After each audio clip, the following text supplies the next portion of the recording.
celebration of the life and work of Tony Conrad.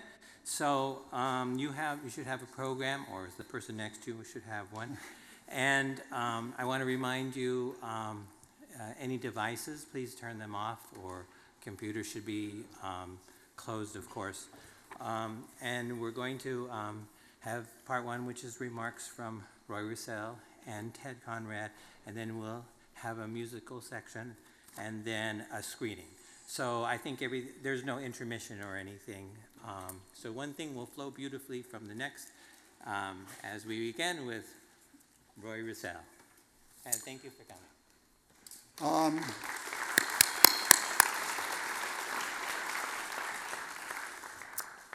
For those of you who don't know me, I was chair of media study for 17 years, all of them with Tony, so to speak. So Josephine asked me to make a few remarks as a kind of introduction to this evening. I want to make it clear that I'm up here in my ceremonial role as former chair.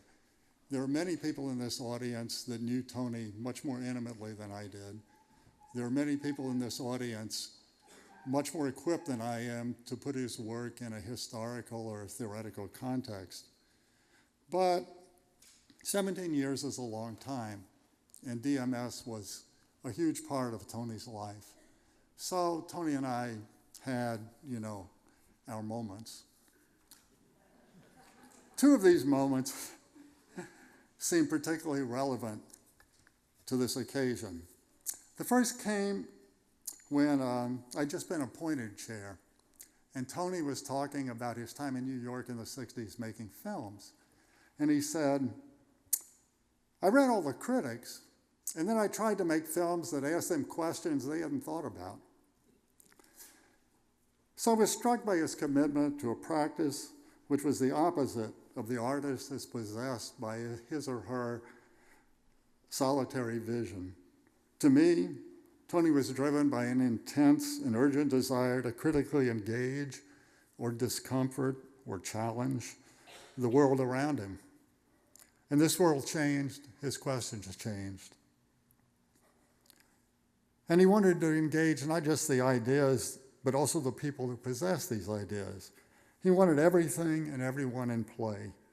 In fact, I remember a performance he did at Hall Walls entitled, I think, Tony and His Friends. My pages are out of order, so you'll have to wait.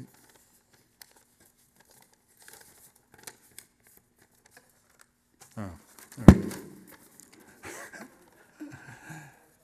The performance ended with Tony pounding on a cardboard box and chanting, "Come out and play, come out and play." For Tony, the play of ideas in the world was a party. I'm sure he could party alone, but it wasn't his preferred mode. The second moment came when he was initially diagnosed with cancer. This was 7 or 8 years ago. At that time, the doctor told Tony that he would be lucky to survive another 6 months, but the confirmation of this prognosis would come only with the results of his biopsy. So the night before Tony would learn these results, I went by his apartment. For those of you who never experienced Tony's apartment, there was no space in it, if by space you mean some sense of emptiness. It was crammed to the top with all the things Tony had made and all the things Tony used to make the things he made. There were paths and clearings. There was a path to the living room and some musical instruments where he made musical things, and a path to the computer where he made digital things, and a path to the kitchen where he made dinner. The door was open. I went in. Tony was in the kitchen, so I took that path. When I got there, I found it almost completely occupied by an enormous right-angled triangle made of 3/4-inch plywood. At its highest point, it was roughly as tall as I am. More than this, it was composed of 1-foot panels which were connected by piano hinge, so the whole thing could be rolled up like a carpet. And then there were pegs, and hanging from the pegs were hammers held by various thicknesses of piano wire. And the whole thing had to do with Pythagoras. I don't remember all of the conceptual side of it, but as an engineering project, it was formidable. Jesus, I said, where did you get this? Oh, I made it this afternoon in the backyard, said Tony. Then he added, it was interesting. I never used a skill saw before. Kurosawa's film, Ikuru, is about an aging bureaucrat who learns he has 6 months to live. In the course of those 6 months, he discovers that the only effective response we have to our own mortality, the only way to truly live, lies in the transformative power of work. But Tony knew this from the beginning. In his life, he went through many levels of recognition. Going to be famous, almost famous, famous, was famous, famous in distant lands, famous again. The level of recognition changed. The level of production did not. We can and should and will celebrate Tony's work. But for all of us who were lucky enough to play in his game or get contact highs from the energy he brought to it, we'll profoundly miss his presence. And this is a loss that can't be recuperated. A friend of mine's mother died several weeks ago. She was in her late 80s, and people kept coming up to him and saying versions of, she had a full life. Finally, he got mad and replied, that doesn't mean there couldn't have been more. I'm sure that that's how all of us who knew Tony feel. We all are asking in our hearts, why couldn't have there been more? Ted?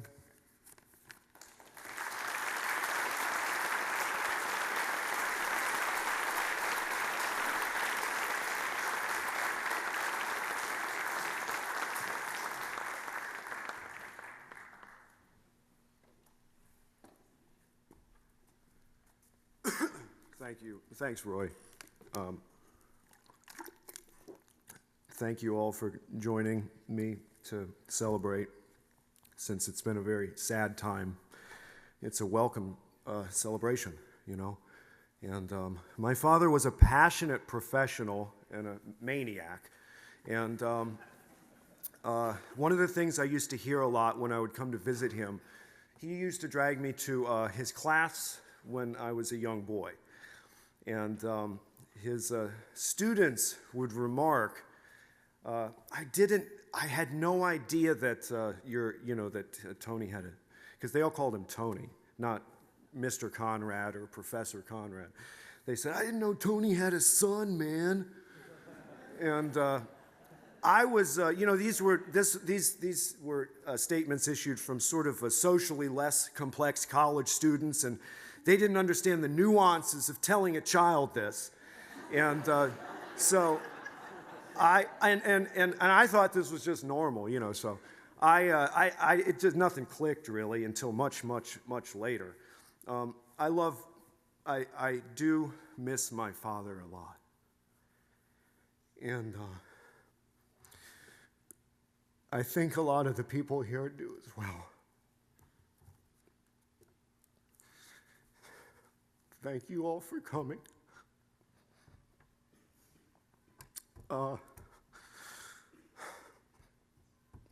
It's a really, really important time to celebrate because he's gone. And that's what he would want us to do. That is what he did for my mother with me when she passed away. We got together and we celebrated. We didn't have a funeral. We had a memorial, and we celebrated. And this is the best thing to do. So I encourage you all to celebrate the work that he did that you enjoy. Some of it's wonderful for some people, and some of it's wonderful for others. And some of it's, not for everyone. And, to keep it light, one of the things that my father was asking me to sort of offer up again and again towards the end of his life was this silly story that he liked to hear me tell about this apartment that I was staying in for a few years in Queens, New York. I lived in a house that was owned by a Chinese woman, and she rented out rooms to people that needed a room, and so I was living there with some Chinese people, and the place was very strange, I'll tell you. One of my roommates had actually hung himself, and at that moment, you know, I mean, I sought my father's advice. He told me, Ted, death is all around you. It's okay. Just because this household, I'll tell you, it was an extreme experience living here. And one day I was sitting in the apartment, in the room, and there was a mouse in the room with me that wouldn't leave. And so, as the story goes, I got annoyed, but not terribly so. Annoyed enough to fashion a trap made out of a string and a plastic bag. The bag had a piece of food in it to attract the mouse. I was watching, you know, like The Twilight Zone or some shit, and sitting there with my string in my hand, waiting for the mouse. After about 10 minutes, the mouse appears in the bag, and I thought, success! So with a quick tug of the string, the mouse goes bouncing off the wall, onto the floor, and shoots up my pant leg. My father loved this story. So the mouse goes into the ass of my pants, and I wind up doing this dance in my apartment, like this, going out of the building like that.